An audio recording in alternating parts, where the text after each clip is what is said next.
Маңғыстау облысы білім басқармасының Жаңаөзен қаласы бойынша білім бөлімінің Абай Құнанбаев атындағы нөмір 19 жалпы білім беретін мектеп коммуналдық мемлекеттік мекемесі қоршаған ортаны қорғау, экологиялық қауіпсіздікті қамтамасыз ету мақсатында мұғалімдер мен оқушылар біршама жұмыстар атқарды. Ондағы мақсатымыз туған өлкемізді барынша гүлдендіру, табиғатымызды аялау әрі қорғау. Сол мақсатта біршама жұмыстар атқарылды. Мысалы, мектеп басшысынан бастап барлық мұғалімдер, қызметкерлер мен оқушылар, ата-аналар да атсалысты.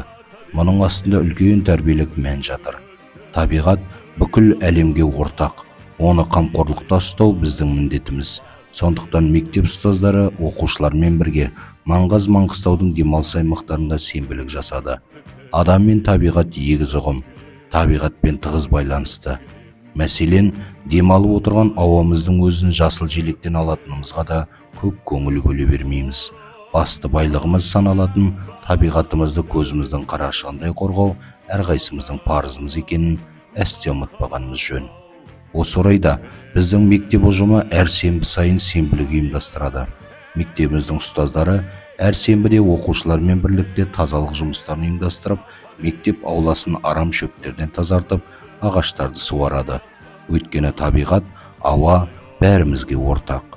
Бұл үрдіс әрі жас ұрпақты еңбекке баулиды, әрі табиғатты, қоршаған ортаны таза ұстау керектігін өскелең ұрпақтың бойына сіңіреді.